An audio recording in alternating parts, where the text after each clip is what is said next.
ouvinte do programa Gente que Fala, boa tarde, seja bem-vindo. Eu sou o Mauro Friesman, nós estamos no ar na Rádio Trianon, AM 740 de São Paulo e Rádio Universal, AM 810 de Santos.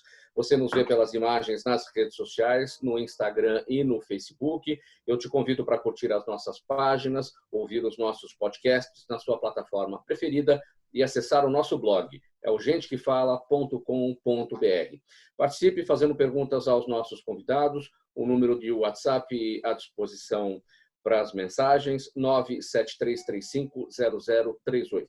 973350038.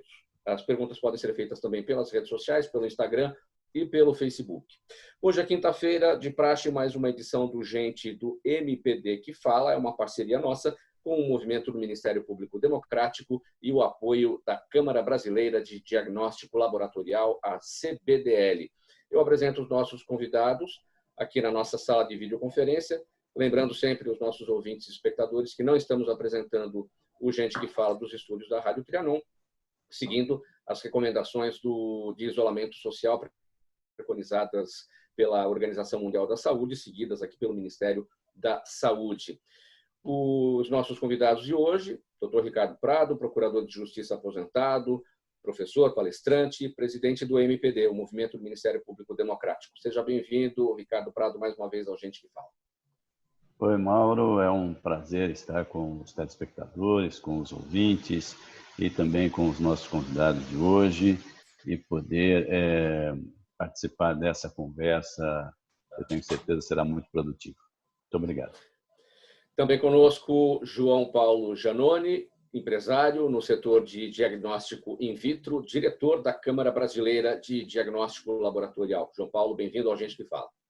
Obrigado, Mauro. Boa tarde a todos. Espero que seja um bom bate-papo aqui, que a gente consiga trazer bons temas e bons assuntos. Vai ser um prazer estar aqui com vocês.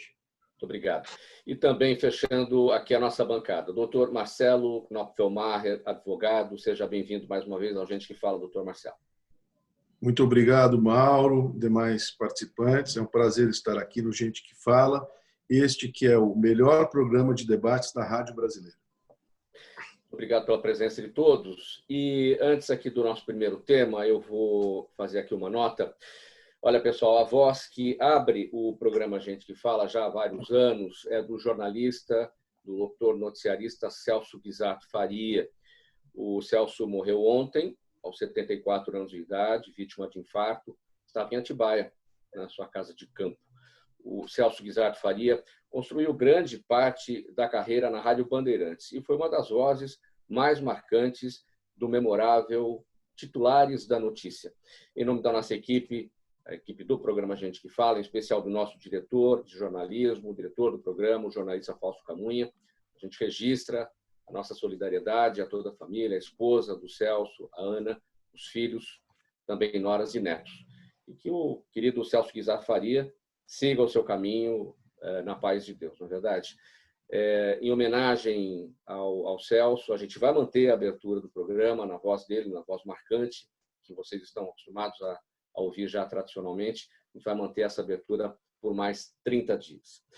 E seguindo aqui com o programa Gente que Fala, no nosso primeiro tema, olha, pessoal, os estados brasileiros mais afetados pelo coronavírus são pouco transparentes na divulgação das compras emergenciais no combate à pandemia.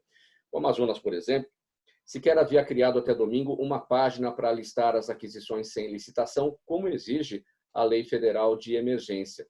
Ela só foi publicada após determinação judicial. Já aqui, São Paulo e Rio de Janeiro, que lideram o número de mortos, esses dois estados disponibilizam as informações de forma discreta e de difícil acesso. Ricardo Prado, essa questão da transparência ela está definida numa lei de fevereiro, número 13.979, que autoriza as aquisições sem licitação para o enfrentamento dessa situação da pandemia. Está lá no artigo 4º, ela determina que todas as contratações feitas com base na legislação sejam disponibilizadas em site específico, incluindo o nome do contratado, número da inscrição na Receita Federal, prazo contratual, o valor e o respectivo processo de contratação ou aquisição. O que você acha que está acontecendo que os estados não estão conseguindo ou não estão querendo atender o que determina essa lei? Acho que é preciso distinguir bem duas situações diferentes, né, Mauro? Você tem situações de dificuldade, às vezes, né, pelo próprio fato de você estar no meio do problema, né, ainda você está no foco, e as coisas estão acontecendo tudo muito rapidamente. Então, há um problema, às vezes, de logística, de prestação de serviço. E há um outro problema, às vezes, de má fé, né? A gente, infelizmente, não pode excluir também essa hipótese, né? Então, é preciso, na verdade, que as medidas sejam cobradas pelos órgãos de fiscalização, né? No caso, o Ministério Público e os tribunais de contas. Foi montado um sistema de acompanhamento de muitas dessas despesas pelo TCU e mesmo pelo Ministério Público também. Então, algumas coisas estão sendo acompanhadas mais diretamente, entendeu? Né? Então, não é só a questão do site, que é o sistema de controle, existem outros sistemas de controle que, por certo, estarão funcionando. E agora, aquilo que realmente está com defeito precisa ser corrigido, né? Isso precisa ser corrigido, precisa ser acertado, os dados precisam ser mostrados para a população. Você vai haver algumas coisas que talvez chamem a atenção, preços às vezes abusivos que você tem no meio dessa situação de pandemia. Nós sabemos que o ideal nesses momentos é que os preços ficassem estáveis, mas não é o que acontece, né? Você sabe, na verdade, que muitos dos preços dos produtos realmente acabam pela alta procura e pouca disponibilidade. Você acaba tendo uma questão de uma alta questão de procura, e aí você vê concorrências às vezes desiguais, né? Mas tudo isso vai precisar ser acompanhado, precisar ser verificado de uma forma que as coisas realmente ganhem mais transparência do que elas têm ainda nesse momento. Ainda precisa melhorar. João Paulo, certamente há outras formas de acompanhamento pelas instituições, pelos órgãos, o Tribunal de Contas, mas é que o site ele traz uma transparência para a população de uma maneira geral, para aquele cidadão comum que quer fazer a consulta. Com certeza. Eu queria ratificar só uma parte que o Ricardo mencionou, que é com relação à estabilidade dos preços, né? No momento de pandemia, assim, no lado nosso aqui das empresas, né, que estão tendo o desafio de tentar disponibilizar materiais voltados para a pandemia, está um processo bastante complexo. Um dos desafios, por exemplo, é com a redução do número de voos, tanto internacionalmente quanto dentro do mercado interno, os fretes aumentaram absurdamente. E cada semana é um desafio para você conseguir embarcar a carga de origens completamente distintas, né? Seja de uma Coreia, de uma China, ou da Europa, ou dos Estados Unidos. E o custo do frete, que era, por exemplo, $3 o quilo, passou para 20, 25 dólares. E há uma crescente do aumento do custo. E fora que há uma flutuação muito grande da taxa de câmbio, que impacta diretamente no custo do material. Então, você acaba tendo uma oscilação no custo do produto e varia muito de licitação para licitação, porque depende da localidade, depende da própria histórico financeiro do próprio órgão. Você tem uma série de questões que acabam interferindo na diferenciação de custo de um processo licitatório para outro, fora que há uma diferença de tecnologia, né? Há uma diferença de tecnologia, de origem do processo fabril de determinados produtos. Por exemplo, você trata na área de diagnóstico, você tem vários métodos com finalidades distintas. Isso acaba interferindo diretamente no custo do produto e interfere no preço final na licitação. E eu acho que é fundamental a informação ser circulada, né, e ela ter o acesso, para que quanto mais a população tiver instruída, ela ter a capacidade de entender toda a dinâmica que ocorre por trás daquela licitação e poder acompanhar e monitorar e evitar excessos, né? Evitar possíveis desvios e falta de lisura por parte dos órgãos. Eu concordo gênero, número e grau que foi dito pelo professor Ricardo. Marcelo, sua avaliação sobre esse tema, a questão da transparência definida pela lei, que não vem sendo seguida necessariamente por parte de alguns estados.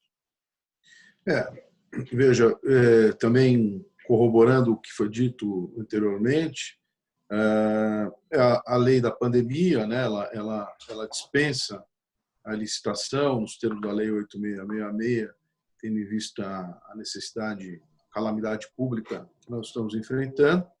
Agora, isso evidentemente não é, como o doutor Ricardo bem ponderou, um cheque em branco para que as administrações públicas, tanto no plano federal, estadual, mesmo municipal, possam abusar, né? Fazer compras. Por exemplo, nós vimos na imprensa um determinado estado que adquiriu respiradores numa loja de vinhos e eles não funcionavam, né? E isso custou 300% mais caro, não sei quantos por cento mais caro.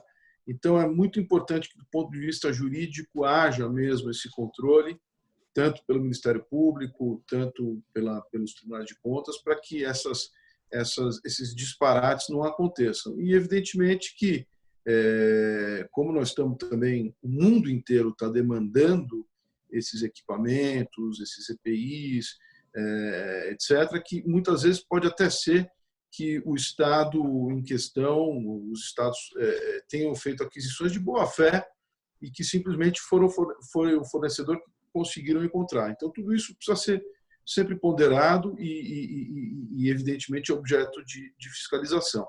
Especialmente falando, só mais um adendo, no que diz respeito a materiais descartáveis, porque aí o controle por parte das autoridades fica ainda mais complicado, né? Porque, evidente, uma vez utilizado e já descartado o material, não é possível fazer uma avaliação tão concreta do que de fato foi adquirido e consumido diante da pandemia, né? João Paulo, esse conceito de transparência ele é subjetivo porque a lei fala de criação de sites para a exibição disso tudo. Mas você pode, talvez, colocar essas informações de uma outra maneira que é transparência do mesmo jeito, só que de uma outra forma. Como é que a gente lida com isso? Olha, eu acho que hoje o acesso à mídia na internet, né, eu acho que o site é um bom ponto de coleta de dados, né, porque basicamente eu acho que quase toda a população está tendo acesso a um celular, a um 4G e até para a vida continuar. Hoje a gente está aqui utilizando o Zoom como plataforma de bate-papo. E então eu acho que o site é um bom caminho, né, porque cada dia que passa a população está mais acessível. E hoje há alguns casos também que você já vê alguns aplicativos que são desenvolvidos por determinados estados e prefeituras para tentar disponibilizar informação, mas eu acho que, seguindo a lógica e até o que está na legislação, se for disponibilizado um portal de fácil acesso, ele já vai minimizar muito o problema, né? Eu acredito que seja um bom caminho, na minha opinião. Sim. João Paulo, você está no Rio de Janeiro, não é isso? Eu estou em Niterói, no Rio de Janeiro. A cidade Fala um pouquinho para a gente da situação local aí de Niterói em relação à Covid.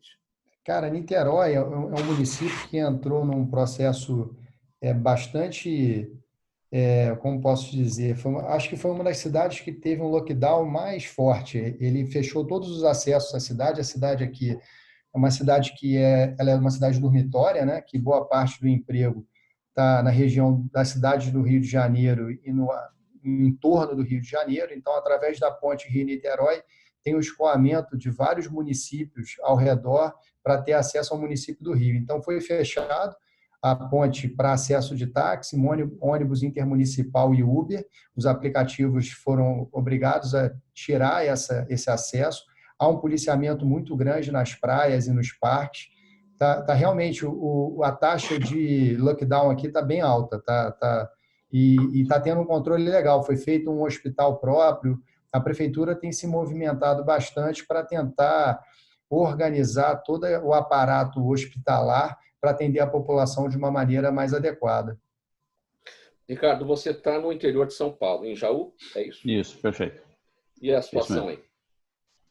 Aqui é razoavelmente tranquilo, Mauro. Você não tem grande número de pessoas contaminadas, né? Então, a cidade é uma cidade pequena, você tem uma adesão, né, parcial, vamos dizer assim, né? Quer dizer, o comércio está fechado, tal, mas as pessoas ainda circulam um pouco, sim.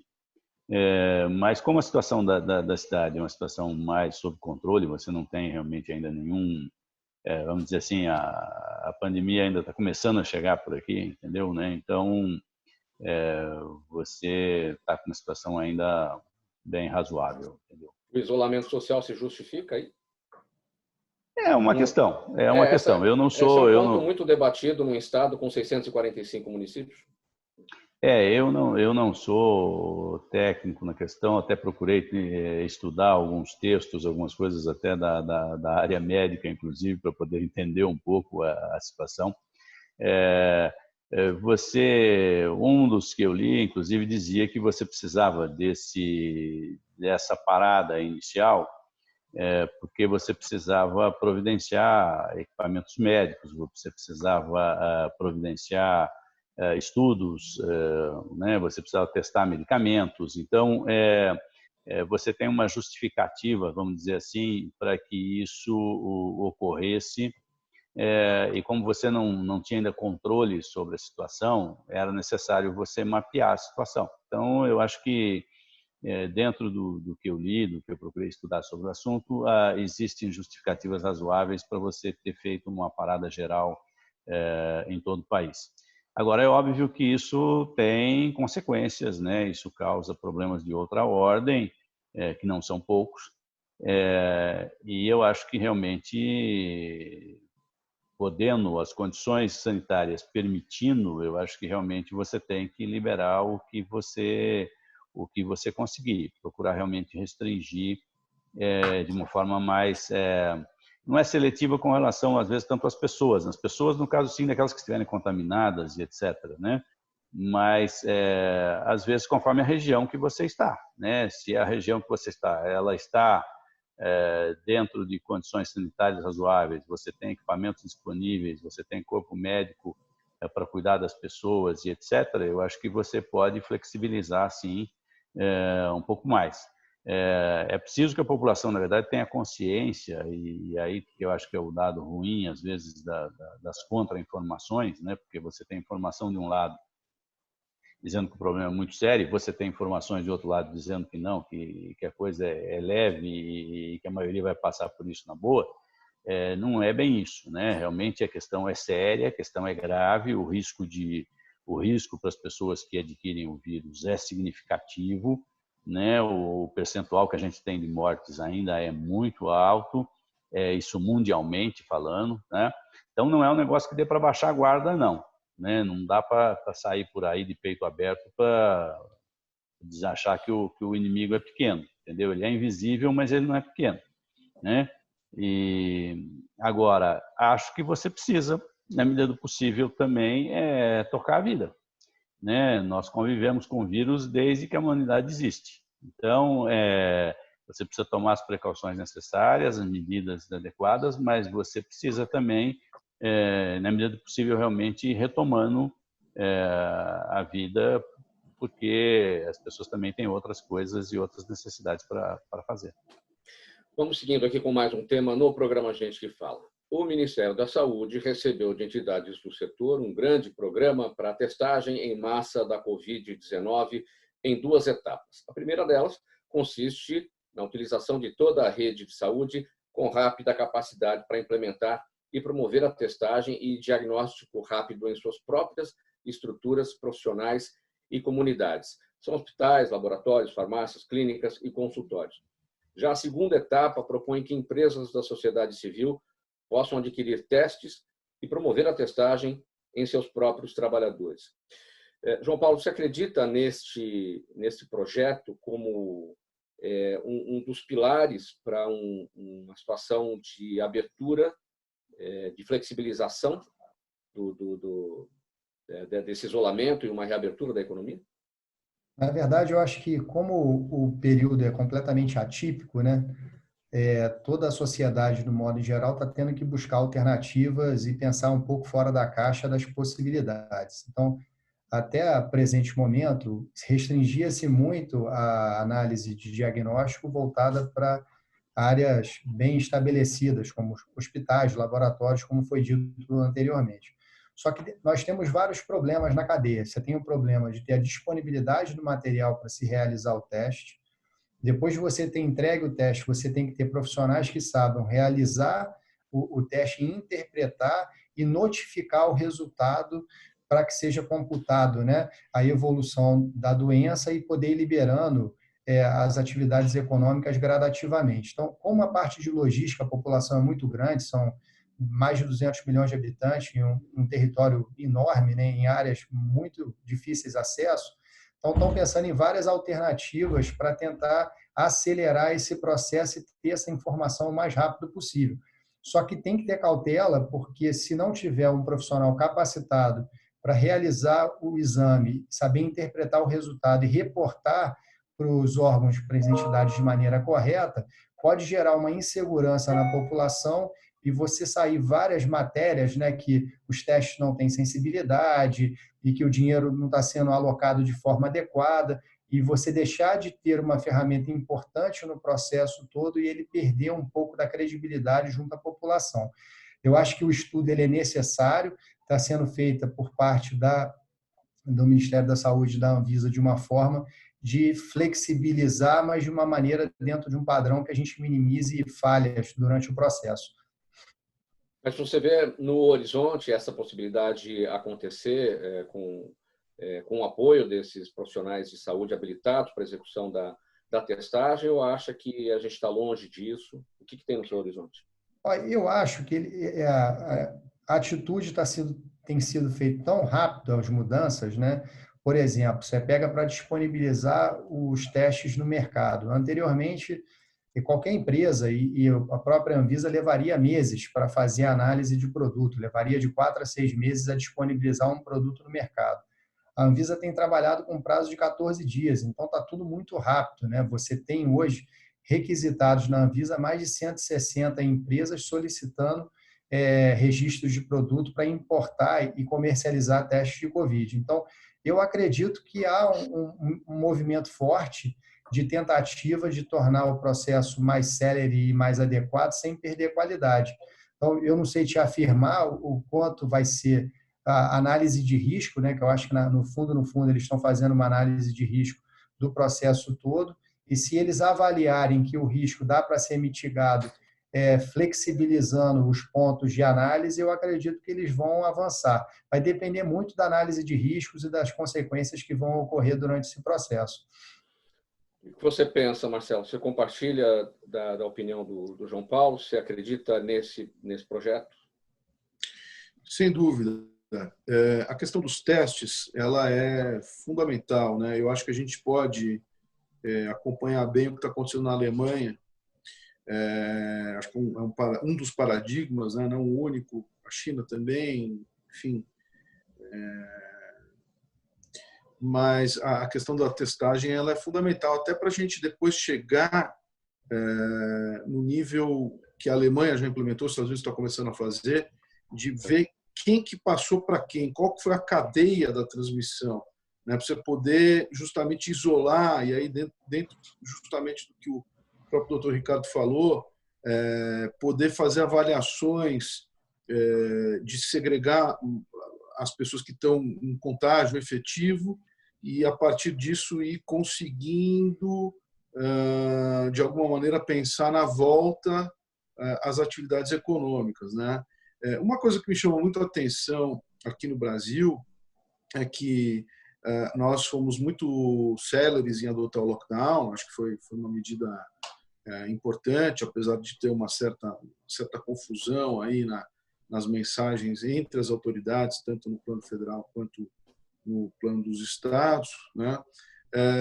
Mas o que acontece é que o lockdown é fundamental para a gente justamente ganhar esse tempo de detecção do problema, né? Da gente conseguir importar ou mesmo produzir todos os insumos necessários, ao mesmo tempo para a medicina poder avançar um pouco melhor nos estudos dos medicamentos disponíveis e também para que a gente possa ter uma oferta de leitos e respiradores compatível com aquela população ali regionalmente considerada. Agora, o que me chama muita atenção é que nós não vemos no discurso das autoridades números objetivos sobre o que foi feito efetivamente até agora, em termos de quantos leitos temos disponíveis, quantos respiradores foram adquiridos, isso é suficiente para suprir a demanda. Quer dizer,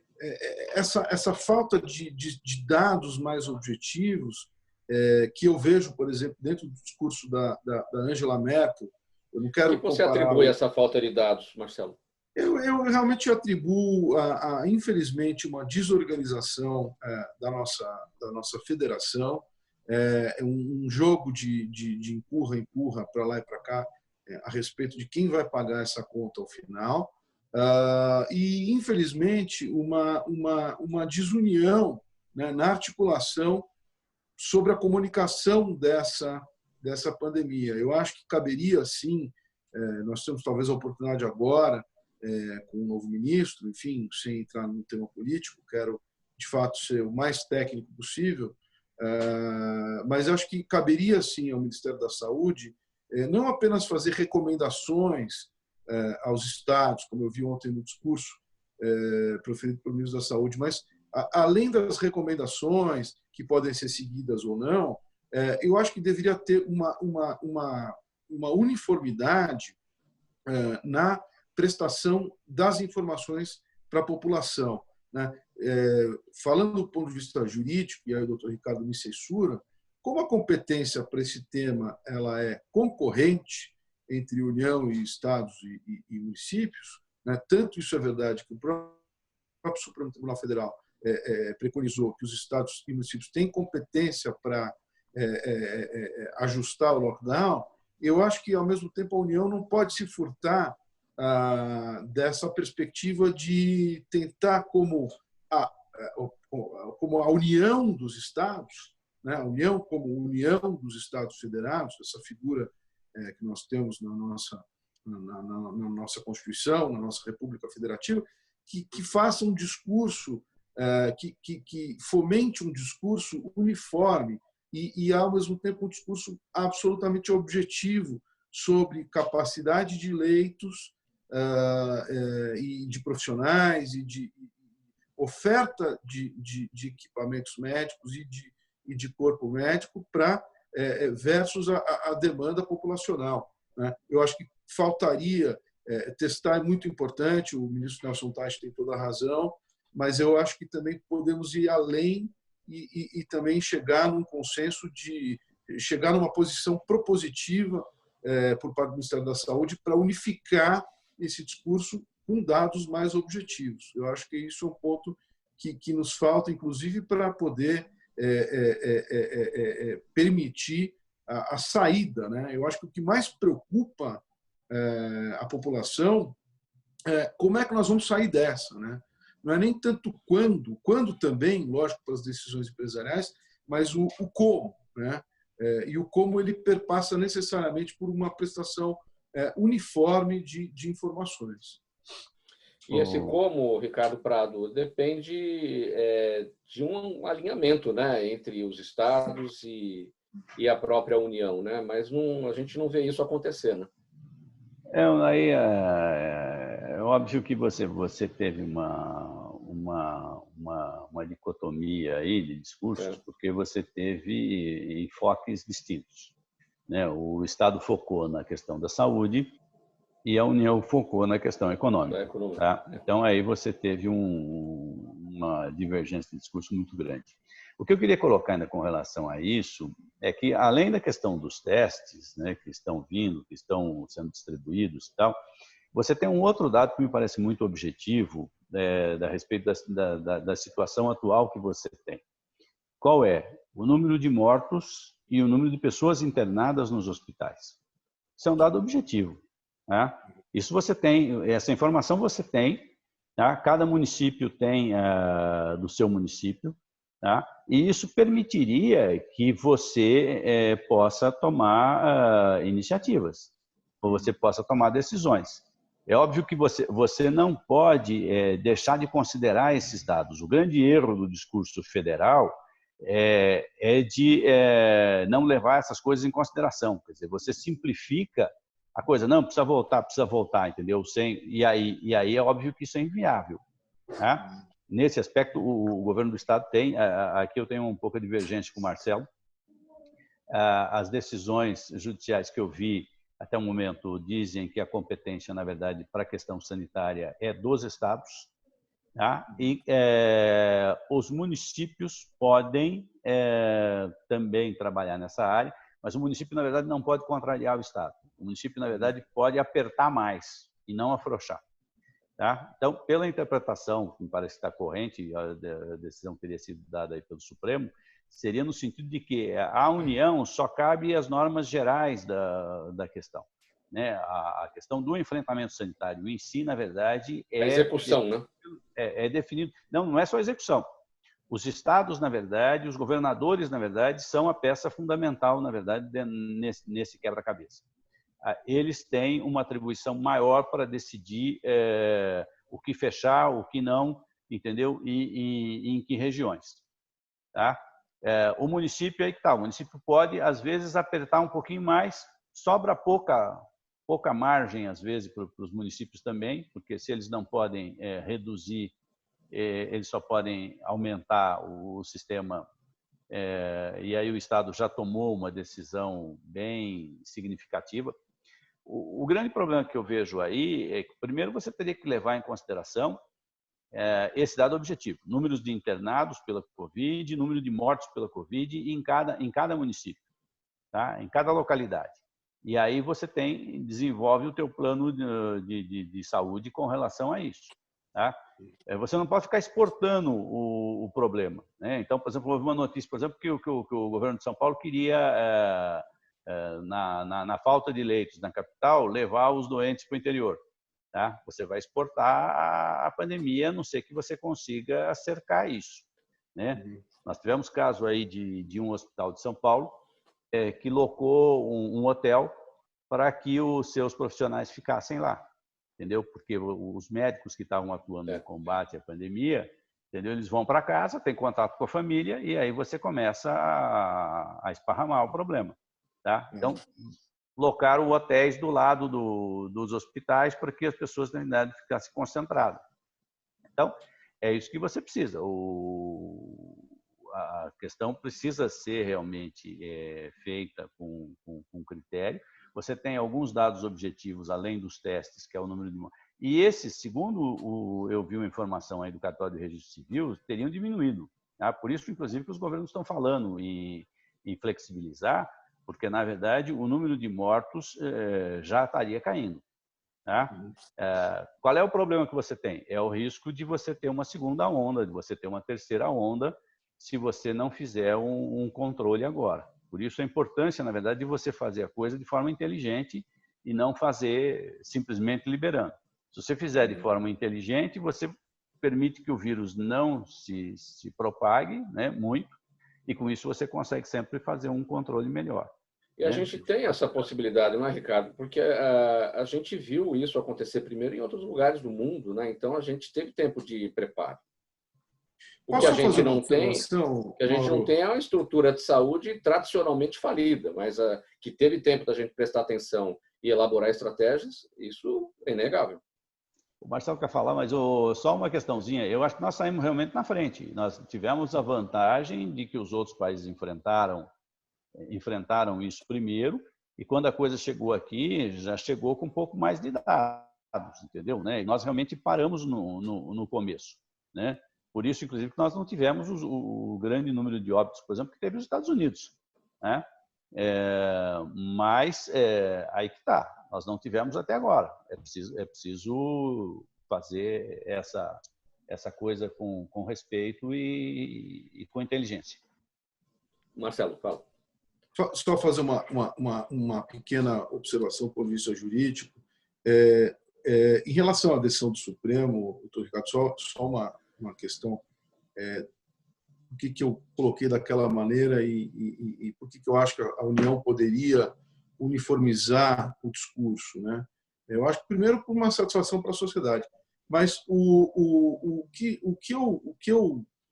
lógico que isso não é o objeto do nosso programa, mas o que eu depreendi da decisão do Supremo é que a competência dos estados, e aí essa questão dos municípios, realmente, eu acho que os municípios não podem efetivamente contrariar os estados. Mas o que eu entendi dessa decisão do Supremo, analisando toda a legislação, toda a situação que se colocou, isso foi dado, inclusive, numa DPF, né? Não foi, nem estavam analisando a constitucionalidade da Lei 13.979.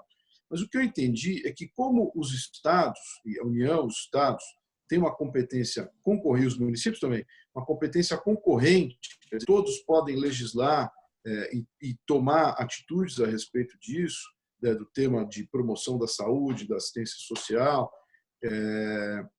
que ambos poderiam legislar e tomar medidas a respeito disso.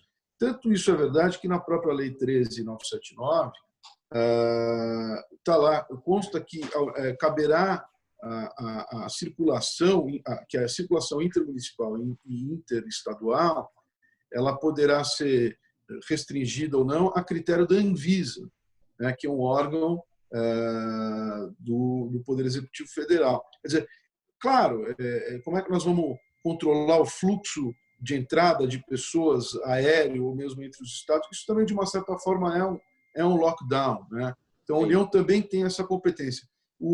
A verdade é o seguinte: como as pessoas não moram na União, e sim nos estados, e especificamente nos municípios, foi prudente mesmo essa deliberação do Supremo para autorizar que cada região pudesse, a partir das suas peculiaridades, tomar essas decisões sobre lockdown. Mas isso não exclui a competência da União, dada, inclusive, prevista inclusive pela própria Lei 13.979. Não estou dizendo que depois nós vamos ter, não é momento da gente discutir constitucionalidade, né, dessas normas. Poxa, mas e o direito de ir e vir? Como eu vejo alguns discursos na internet dizendo, poxa, o tal governador não pode impedir o meu direito de ir e vir, o outro não pode me bloquear o acesso à praia, porque a praia é uma concessão da União. Quer dizer, eu acho que a gente não está muito... O momento exige uma consciência social que essas filigranas jurídicas, dessas que eu acabei de expor,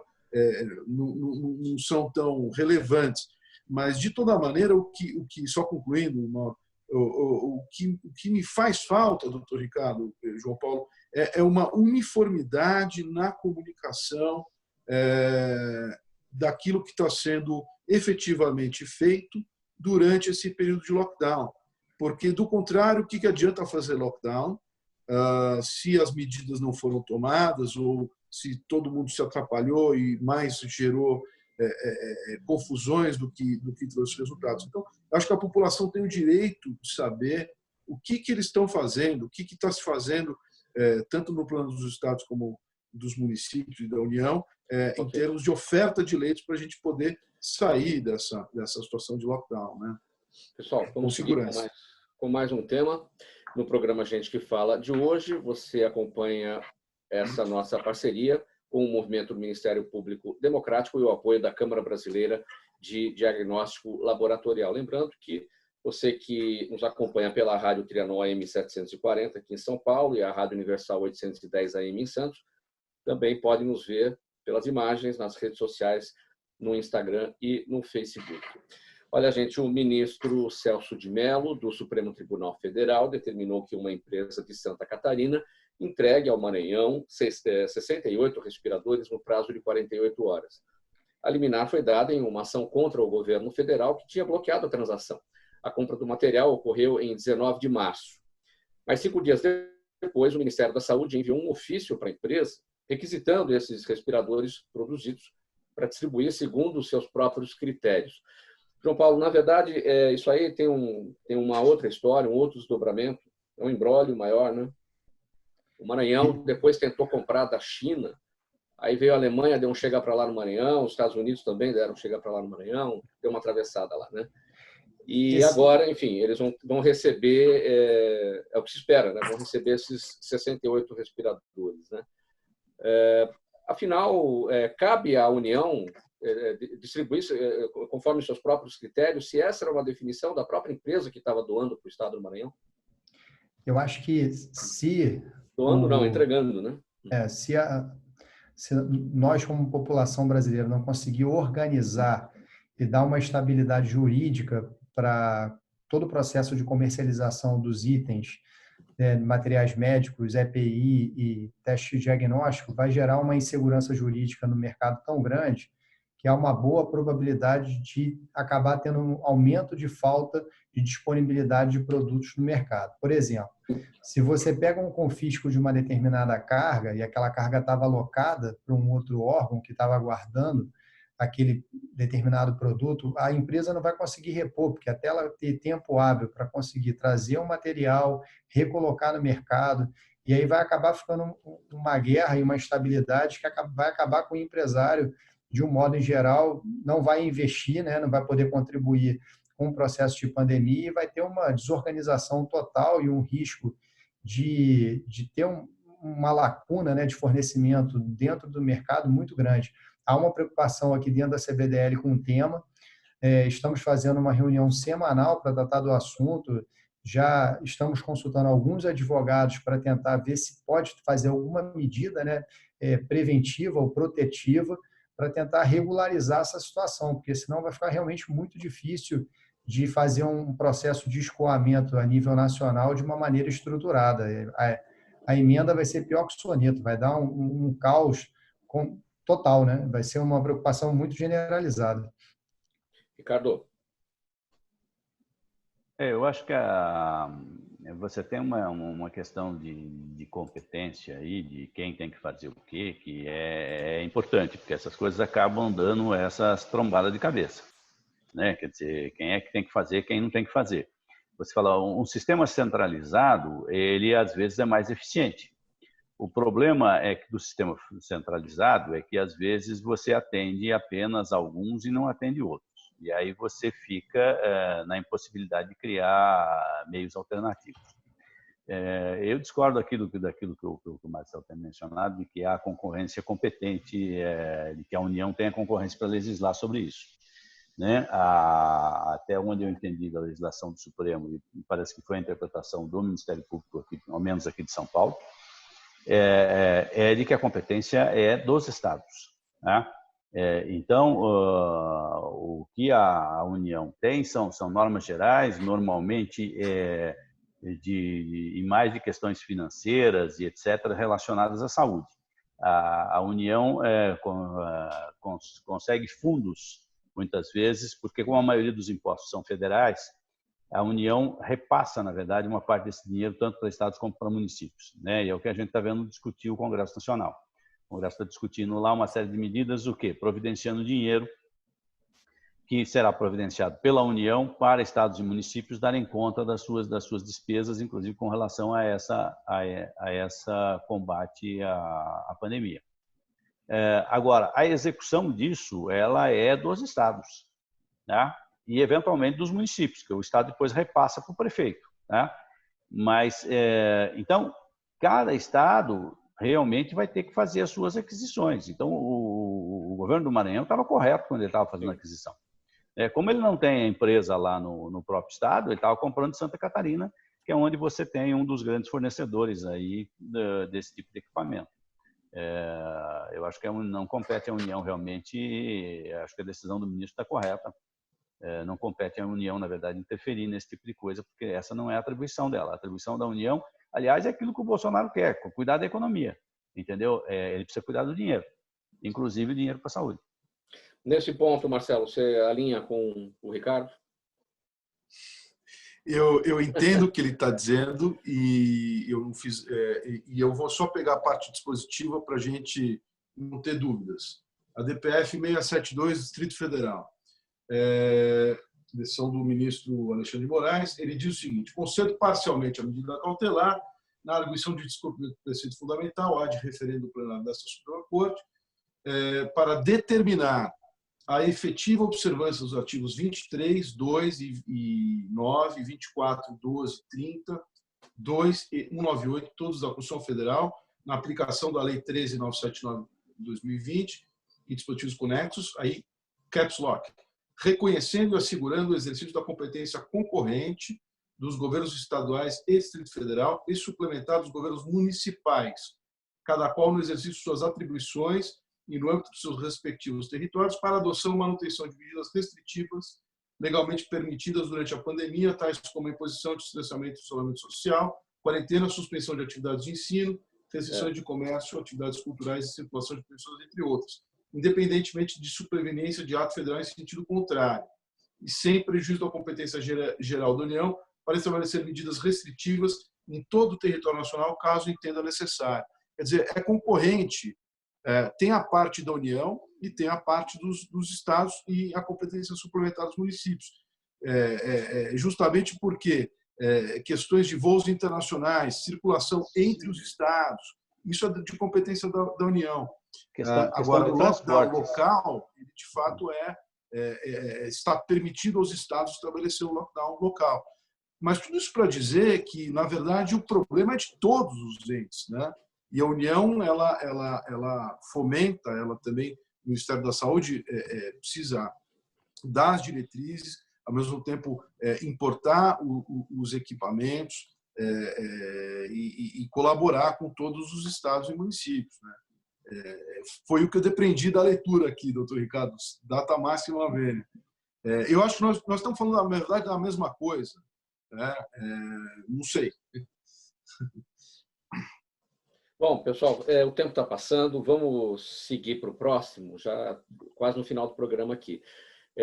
Com a escalada de críticas dentro do Ministério Público Federal, o Procurador-Geral da República, Augusto Aras, passou a agir contra atitudes controversas do presidente Jair Bolsonaro para não ser acusado de omissão. Na segunda-feira, Aras pediu ao Supremo Tribunal Federal a abertura de inquérito para investigar as manifestações que pediram intervenção militar, o que foi acatado pelo ministro Alexandre de Moraes. A solicitação mira os organizadores dos atos, mas deixa de fora o presidente Jair Bolsonaro. Qual a implicação dessa ação, né, dessa atitude, né, do Aras, do Augusto Aras, impedir essa investigação, a abertura de inquérito no Supremo Tribunal Federal, o Ricardo? Eu acho que é importante, eu acho que a população precisa entender uma coisa, que o direito à liberdade de expressão, ele não é ilimitado. Então, você fazer pregações contra o Estado de Direito, você fazer pregações contra a democracia, na verdade, elas não são permitidas. Você pregar o descumprimento, né, da Constituição Federal é muito grave, né? E isso, vindo por parte de autoridade pública, é pior ainda.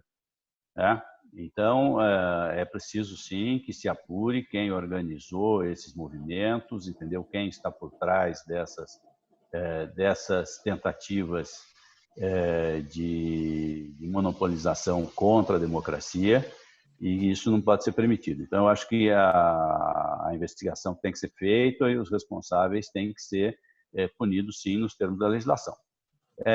Você tem debates políticos e divergências políticas entre o presidente da Câmara, o presidente do Senado, com o ministro Supremo. Tudo isso é normal e absolutamente parte do regime democrático.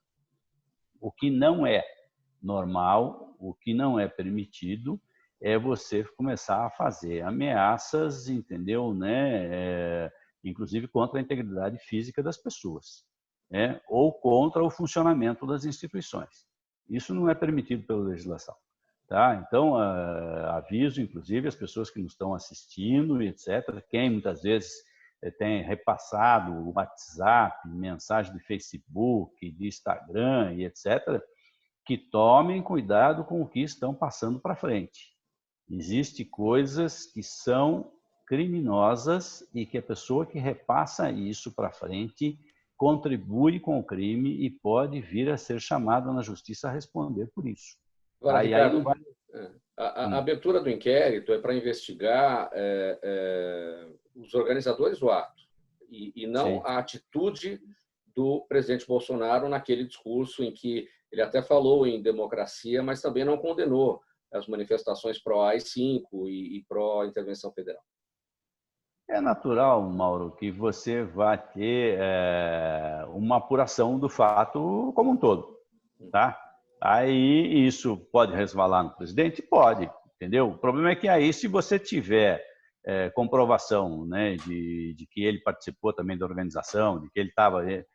Isso você tem uma competência do Congresso Nacional aí para julgamento. O julgamento do presidente da República, ele de regra é feito pelo Congresso Nacional, porque você incidiria em crime de responsabilidade, tá? O Supremo normalmente julga os ministros, julga os parlamentares e etc, né? Os casos do presidente da República nas mãos do Supremo são muito raros, né? Então, agora, você vai fazer a apuração do fato como um todo. Depois, se você tiver identificado eventuais responsáveis pelo acontecimento, aí você vai distribuir isso de acordo com a competência do órgão de julgamento. Marcelo, vamos bem objetivamente, a gente tem poucos minutos, ainda tem o João Paulo também para a gente ouvir. Claro. Não, eu ratifico, eu concordo totalmente com a posição do doutor Ricardo. Nós temos aqui a Lei 7.170, né, que trata dessas questões da Lei de Segurança Nacional, mais especificamente os artigos 18 e 22. E o artigo 22 ele é muito claro, quer dizer, fazer em público propaganda de processos violentos ou ilegais para alteração da ordem político-social, pena de detenção de 1 a 4 anos. Artigo 18, tentar impedir que o emprego, violência ou grave ameaça ou livre exercício de qualquer dos poderes da União ou dos Estados, reclusão de 2 a 6 anos. Essa questão do público, como o doutor Ricardo bem disse, ela, nos grupos de WhatsApp, com todo esse avanço da tecnologia, nós podemos ter, sim, caracterizado a ocorrência desse crime do artigo 22, né?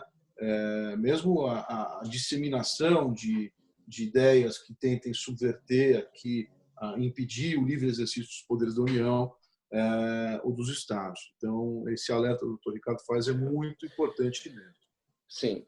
João Paulo, eu vou pular você nessa questão aqui. Eu vou te falar a respeito do seguinte. Teve uma decisão do Supremo, que atendeu um pedido da Advocacia Geral da União, que não cabe aos estados implantar por conta própria barreiras sanitárias em aeroportos. Como é que você avalia essa decisão? Isso é bom ou é ruim? Na minha opinião, é bastante assertiva, até porque a Anvisa tem... Não fere os estados.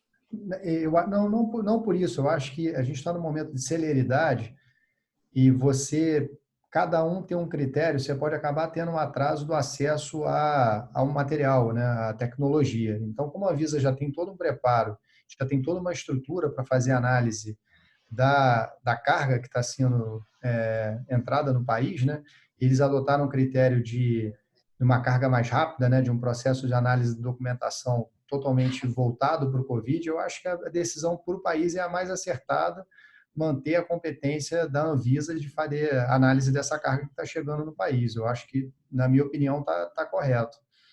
Em termos práticos, né? Em termos de praticidade e eficiência do processo. Inclusive, só uma observação dentro disso, Mauro, eu sei que nós estamos terminando, é o que está expressamente previsto na Lei 13.979, quando diz, né, da restrição de entrada, conforme recomendação técnica fundamentada na Anvisa, por rodovias, portos ou aeroportos, requisição de bens e serviços de pessoas naturais e jurídicas, autorização excepcional temporária para importação de produtos, sujeitos à vigilância sanitária sem registro da Anvisa, etc, etc. Ou seja, o Congresso sancionou, o Congresso aprovou essa lei, né? Então não é só o Supremo decidindo, mas também o Poder Legislativo, com a sanção do Presidente da República, que entendeu que isso era o adequado para esse momento. Ricardo, a sua opinião em breves segundos aqui para a gente partir para as despedidas. O país é muito grande e a definição das competências são muito distintas. No caso específico, está correto. A questão de aeroportos, de portos, etc., aí é competência da União. Aí não há a menor sombra de dúvida, não tem nada a ver com os estados. Então, a decisão está correta, é a Anvisa realmente que tem que cuidar disso. Ricardo Prado, sua despedida, sua palavra final, que mensagem fica das nossas análises? Eu acho que o que fica é importante que nós estamos vivendo um momento diferente da vida do país. Isso vai passar, né? Quer dizer, nós convivemos com o vírus desde que a humanidade existe, e eles, na verdade, existem, acho que antes do que nós, né? E então, nós vamos continuar convivendo, certo? Eu acho que a vida vai retomar a normalidade e espero que isso ocorra o mais rápido possível, mas que seja feito com cuidado, porque não é um problema pequeno, é um problema de saúde sério, pode levar muitas pessoas à morte, então precisamos ir com muito cuidado. Mas também com segurança, né? Com conhecimento e fazendo as coisas, porque dá para conviver e dá para tocar a vida e a economia vai poder retomar, sim, entendeu? Né? Espero que em breve, mas tem que ser feito de forma inteligente, né? Que as pessoas se cuidem. João Paulo, 10 segundos para a sua despedida. É só agradecer a participação e eu acho que toda discussão ela acaba esclarecendo para todo ouvinte e contribuindo de alguma forma. Muito obrigado aí pelo convite. Doutor Marcelo Knopfelmacher, sua palavra final, 10 segundos. Também agradecendo muito o convite, Mauro, doutor Ricardo, João Paulo, foi um prazer estar com vocês aqui. Muito obrigado a todos. Doutor Ricardo Prado, procurador de justiça aposentado, o empresário João Paulo Giannoni e o advogado doutor Marcelo Knopfelmacher. Obrigado pela presença em nome de toda a equipe do programa Gente que Fala, nesta edição que tem uma parceria com o Movimento do Ministério Público Democrático e o apoio da Câmara Brasileira de Diagnóstico Laboratorial. Na mesa de som com a gente o Sérgio Souza, também gerente técnico da Rádio Trianon AM 740, apresentação minha, Mauro Friesman, pauta e redação Pedro Schiavon, diretora de produção Zenilda Salvato, direção-geral do jornalista Fausto Camunha, no apoio técnico aqui na nossa sala de videoconferência, o jornalista Ricardo Godoy, e do outro lado do Gente que Fala, você ouvinte, espectador, a razão da nossa presença aqui todos os dias. Muito obrigado pela audiência. Tchau, até amanhã.